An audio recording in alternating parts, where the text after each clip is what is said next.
Hello, hello, hello, and welcome. I'm going to do that again.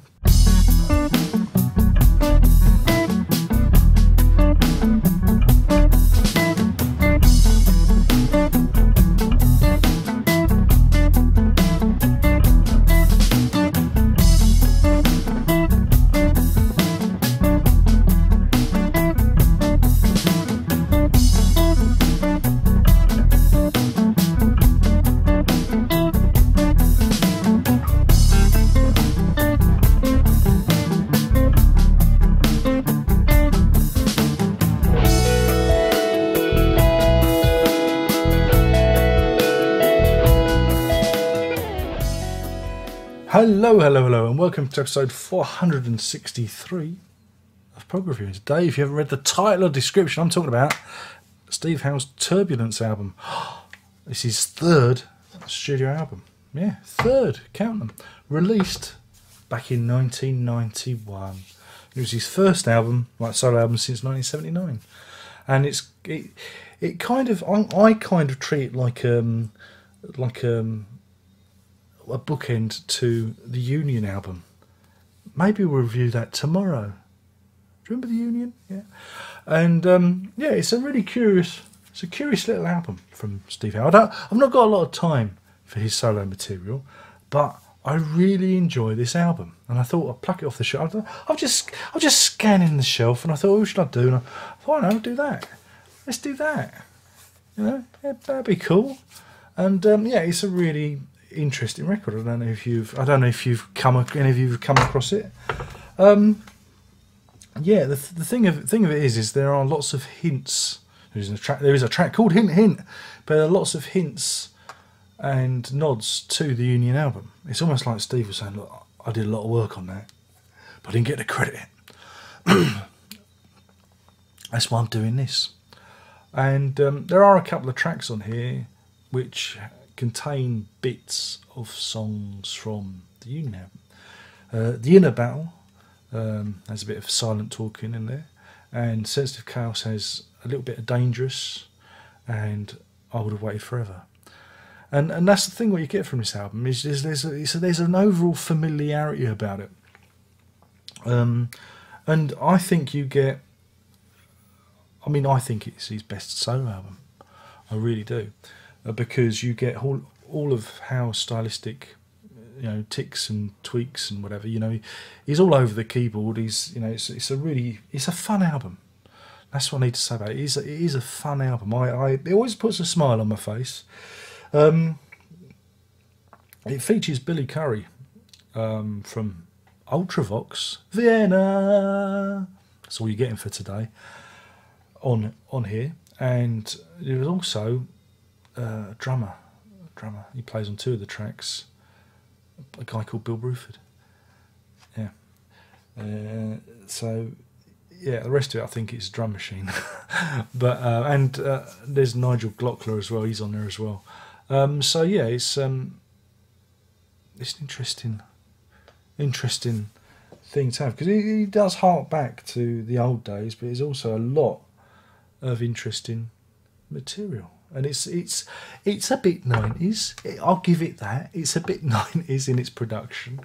I gave it a spin this morning, and it did sound a little bit flat, I must admit. It did sound a little bit flat and a bit boxy. But let us not take that. Oh God, the red light's flashing. I should have put a new battery in. But let's see if we can get through this review without being cut off. But if you like really interesting, fun, dynamic, sensitive in places guitar instrumental music, then this is the album for you. I think it's like I say, it's one of his best. I haven't got a lot of time with Steve Howe. Some of his stuff leaves me a little bit, a little bit tired. But this is, I think it's because it is so in your face. I hope you didn't see the joint there. The battery went. I couldn't outrun the battery. But no, it takes me back to a happier time when I was a younger man, before the weight of the world hadn't crushed my spirit. It's that again. It's that. It was one of those albums I had on rotation on my little Discman, my little Sony Discman. I used to have in my leather jacket pocket. and I used to have my headphones on, and this got me to my university. I used to travel from East London all the way over to West London to Ealing College, and to do my degree. And this album was on this and Union was on constant play. And again, it's that magic of music. It allows you to when you hear a song on the radio, it might not necessarily be it could be any song, it could be a pop song from a certain time. You're instantly transported. It's one of those records for me. It transports me back to a different time. And I know some people are not a big fan. I've read reviews. People think it's not that good. I would never tell you to check out a bad record. This is a very good one to check out. And like I say, I think it's his best. I think he's on form, and mainly because he's not singing on it. Oh, the horror. But no, I mean, I really enjoyed it. And again, it was a different time. It was a time before prog was accepted, before there was a whole industry of prog that we have now. It was the bleak, dark old days, and this is why I'm going to do. Yeah, we're going to do the Union in the next one. We're going to do the Union because this and Union needs to be back to back. I think it needs to be back to back, and so yeah. I mean, I've got a lot of fond memories of it, so that kind of colours my review. But I do think it's a really tight record, and there are some really good tunes that you can whistle on it. 38 minutes, 41 seconds. It's, like I say, not too short, not too long. Just right, just how I like it. Three Bears and Goldilocks, just right. So yeah, it's Steve Howe's Turbulence album. In terms of a rating, I'm going to give this a very strong. Oh, fuck it. I'm going to give it 5 corkscrews out of 5 just to piss everyone off. Yeah. 5 corkscrews out of 5. And do try and check it out. I'm sure you can get it on download or whatnot. It's on eBay. These things are out there, aren't they?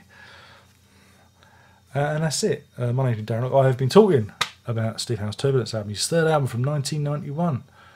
It was, almost a supplementary album for the Union album. It's got lots of feels on there, not exactly, lots of feels from that album. So if you like Union, you're gonna love this. Everyone's turning off. Oh, it sounds like Union, that pile of crap. You had to be there, and I will tell you the story of Union in the next prog review. Yes, and such I will weave a world of words that they will become.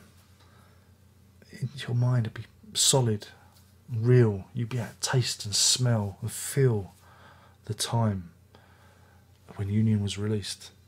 I bet you can't wait. And on that, I shall bid you farewell. So I have one more thing to say, and that's prog on.